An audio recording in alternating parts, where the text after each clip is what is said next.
নমস্কার বন্ধুরা, welcome back to my channel all Bangla study hub Papiya's coaching class. তো বন্ধুরা, আজকে আমি আপনাদের যেটা শেখাবো, ইংরাজিতে কিভাবে সেন্টেন্স তৈরি করে নিজেরা কথা বলবেন। আগে নিজেদেরকে ইংলিশে কথা বলতে গেলে গ্রামাটিক্যালি ভীষণ স্ট্রং হতে হবে। তো সেই গ্রামাটিক্যালি কীভাবে আমরা অ্যাপ্লাই করে একটা সেন্টেন্স বানিয়ে নিজেরা সুন্দরভাবে ইংলিশে কথা বলবো, সেটা আমি আজকে দেখাবো। তো আমার নতুন নতুন ভিডিও পেতে এবং আগের ভিডিওগুলো দেখতে অবশ্যই আমার চ্যানেলটিকে সাবস্ক্রাইব করতে হবে এবং বেল নোটিফিকেশানটাকে অন করে রাখবেন। তো বন্ধুরা, প্রথমেই আপনাদেরকে ডিফারেন্সটা খুব ভালোভাবে জানতে হবে। ধরুন কোনো কিছু ডিফারেন্স বলতে, ধরুন আমি এই যে এখন আপনাদের শেখাচ্ছি, আমি শেখাচ্ছি এটার একটা ডিফারেন্স, আর আমি শেখাচ্ছিলাম। এই যে বন্ধুরা দেখুন, কোনো কিছু মালিকানা বোঝাতে, যে আমার ছিল বা আমার আছে, এগুলো বোঝাতে এক ধরনের গ্রামাটিক্যালি ভার্ব ইউজ হয়, হ্যাভ, হ্যাড, পাস্ট টেন্সে। আর আমি ছিলাম বা আমি গিয়েছিলাম বা আমি হই, এগুলো বোঝাতে কী ব্যবহার করা হয়? অ্যাম, ইজ, আর এবং পাস্ট টেন্সে ওয়াজ, ওয়্যার। তো এই যে ভার্ব, এই ভার্বগুলোর মধ্যে কিন্তু আপনাকে খুব ভালো করে ডিফারেন্সটা শিখে রাখতে হবে। ধরুন আপনি বললেন যে আমি আমার মামার বাড়ি গিয়েছিলাম, I went to my uncle's house, আমি গিয়েছিলাম। কিন্তু আবার ধরুন কথায় কথায় কাউকে বলছেন যে ওখানে আমার মামার বাড়ি ছিল। এই যে ছিল একটা অধিকার বা আমার ছিল, এরকম একটা কোনো কথা বোঝালে তাহলে কি বলবেন? তাহলে বলবেন I had my uncle's house in those place, ওই জায়গায় আমার মামার বাড়ি ছিল। আর আমি গিয়েছিলাম বলতে কি বললাম? I went to my uncle's house.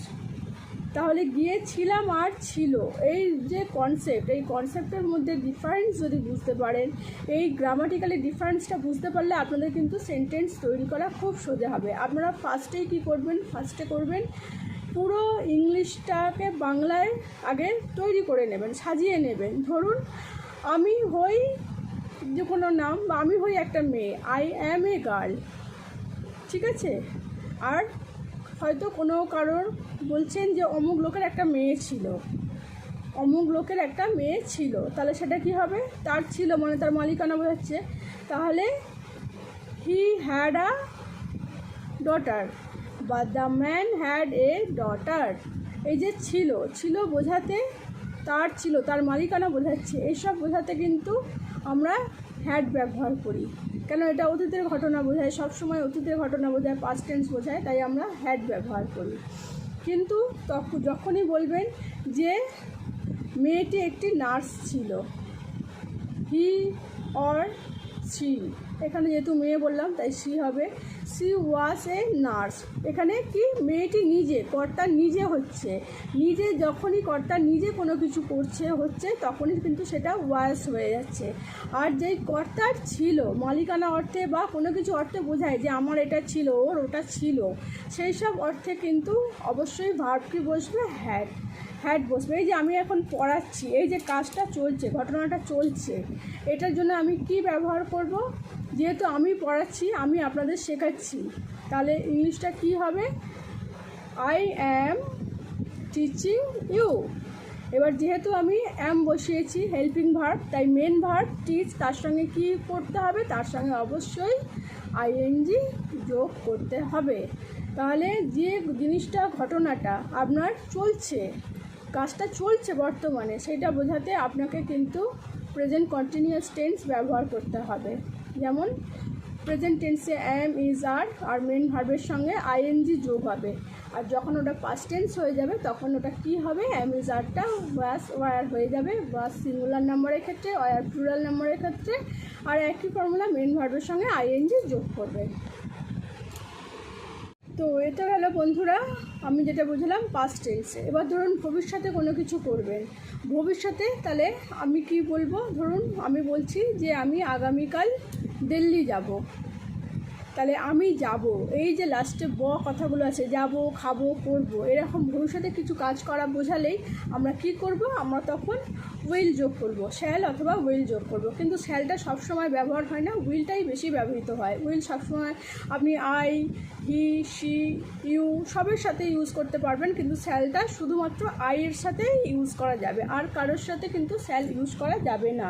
তো আমি কালকে দিল্লি যাব, এই যে আমি যাব, এই যে আমি ভবিষ্যতে করব, তাহলে আমি এখানে কি অ্যাড করব? আমি এখানে অ্যাড করব will. I will go to Delhi, আমি দিল্লি যাব। কখন যাব? I will go to tomorrow, I will go to Delhi. তাহলে আগামীকাল আমি দিল্লি যাব। তাহলে আমি সেন্টেন্সটা কীভাবে সাজালাম? Tomorrow I will go to Delhi, তো আমি আগামীকাল দিল্লি যাব। এইভাবে বাংলাটা সাজিয়ে নিয়ে তারপর আপনারা ইংলিশটা করবেন। এবারে ধরুন কিছু কিছু simple present tense. Simple present tense বলতে কোনো কিছু করা, যেমন আমি খাই, আমি পড়ি, আমি করি, এগুলো একদম simple present tense. I read, I eat, I do this, আমি এই কাজটা করি। আমি রেগুলার কিছু এই সময় হয়তো পড়ি। আই রিড এভরিডে, আমি প্রত্যেক দিন পড়ি।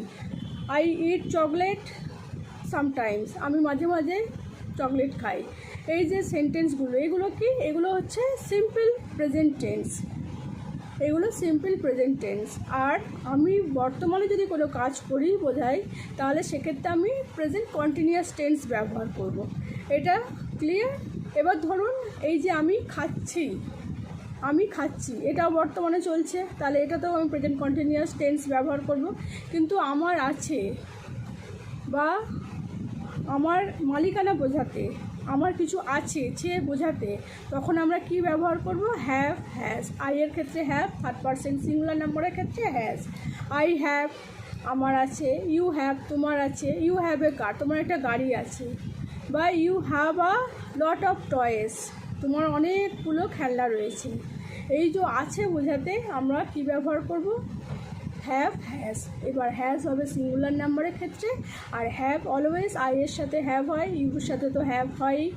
তাহলে বোঝাতে পারলাম বন্ধুরা, এই যে প্রেজেন্ট, পাস্ট আর ফিউচার, এই টেন্সের এই গ্রামাটিক্যালিগুলো আপনাদেরকে খুব ভালোভাবে বুঝতে হবে।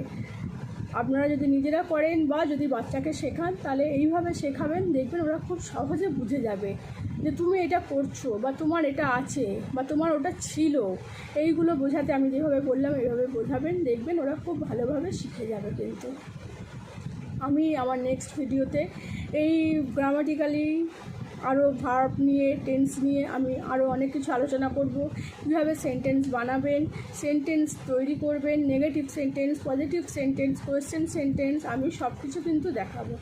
তো দেখতে থাকুন। আমি এখানে